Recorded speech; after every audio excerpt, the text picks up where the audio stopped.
Okay, moving on. We were talking about what socialist economies lack according to Mises.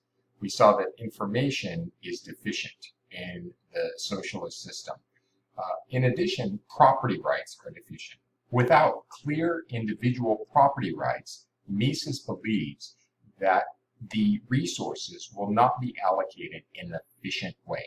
For example, if you are a farmer and you produce corn, but you don't own the corn once it's produced, the government can take it from you and allocate it to anybody, then you have much less incentive to produce corn. In fact, you would probably only produce enough corn to satisfy yourself. Another example might be your home. If you have clear property rights to your home, you have an incentive to improve that home. You might add granite countertops or put a pool in or add on a room because you will either directly get those benefits by using it to the exclusion of others, or indirectly get those benefits by renting it out at a higher price or selling it for more value. In any case, private property rights make it more likely that you will improve upon scarce resources. You will improve upon the property that you possess, and that helps cultivate economic growth and more prosperity. So socialist economies lack both of these. They lack the information and property rights, leading to inefficient outcomes. And it is that inefficiency that Mises believes will represent the beginning of the end of the system. People will eventually come to the realization that government cannot manage the complexity of an economic system and will abandon that in favor of capitalism. He's a contributor and proponent of the Austrian School of Economics. This school of thought came out of Austria in the 1800s and early 1900s, and they promote capitalism as the optimal system. Not just because it's more efficient, that's a big part of it, but because it is perceived as a more moral system. The idea that individuals have rights endowed upon them by their creator.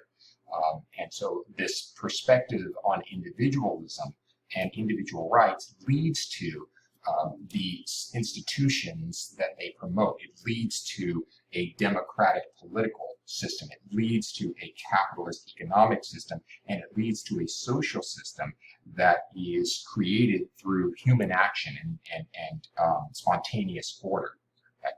Today, it would probably be the Libertarian Party that would most ascribe to the Austrian School of Economics, that would most support the teachings of Mises and Hayek and Schumpeter. The other thing to keep in mind with this school of thought is they see markets as not only most efficient in producing the goods and services that we want, they also see markets as most efficient at providing information. So in a market, you not only have the restaurants that you can choose from, but you have websites like Yelp that provide you information as to what the best restaurant is. It is information that is important to make efficient decisions. And as we saw with socialist economies up here, they lack information. So people get information because they value it. We get food because we value food. We get cars because we value cars. And in the marketplace, we need information to buy the best food and the best cars. So we get markets that provide information, okay? That kind of thing. Okay, moving on to new institutional economics. Over time, we see the role of institutions playing a larger part in understanding how people make economic decisions. If we go back to Marx, that was a major demarcation where institutional analysis became really important because of his theories. But it just continued to progress after Marx. And by the mid-1900s, we start to see almost all economists incorporating institutional frameworks into their studies. Even an entire branch of economics formed called New Institutional Economics, led by Ronald Coase. It studied how economic institutions evolve over time and the corresponding effects on economic performance. Now you might say, well, Marx did this. Wasn't he studying how they evolved? Yes, But the difference is these new institutional economists were studying institutions in a capitalist system. They were using a classic foundation, from guys like Adam Smith and David Ricardo, micro-orientation, looking at human beings as a rational, maximizing actor, homo economicus, the idea that markets are generally competitive and provide full information to the participants. They're accepting the idea that markets work, that capitalism is optimal, and then studying how institutions influence that environment. They contend that institutional change is not predetermined or inevitable, but there is a path dependence. You see, this is different than Marx. Marx believed that institutions changed over time because of those internal contradictions in the economic systems, right? Slavery had internal contradictions, pitting the master and the slave against each other, causing a revolution and shift to feudalism. Feudalism had internal contradictions that pitted the lord against the serf and led to a revolution and an evolution into capitalism, so on and so forth. But these guys don't see it that way. Institutional evolution depends on initial conditions, not any systematic forces that will drive that change.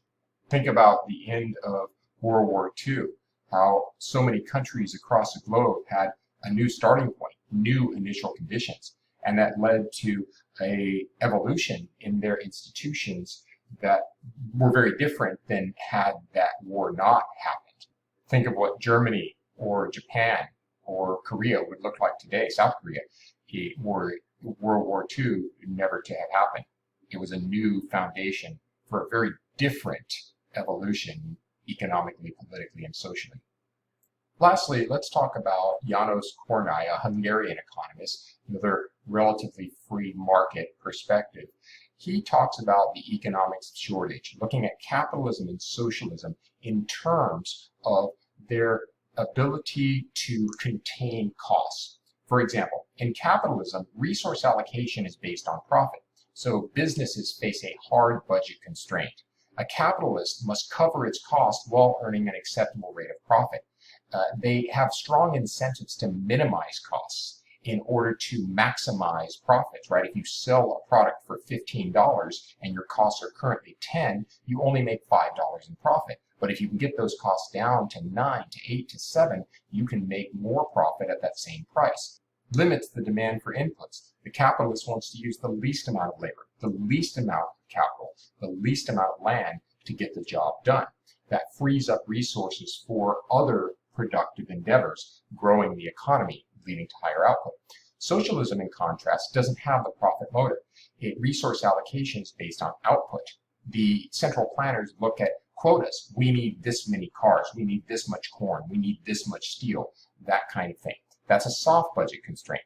The socialist enterprise is not held accountable to a profit motive. Therefore, they can live beyond their means over the long run through bailouts by superior organizations. If the steel industry is using a lot of labor and wasting labor to meet its quota in steel, then it can continue to do that and just get that labor from other enterprises.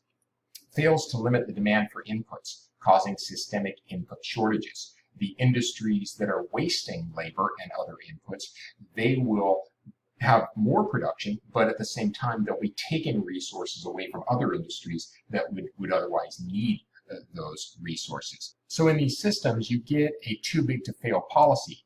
Big companies are kept alive at the expense of other companies. It creates inefficiencies that lead to less overall productivity and growth.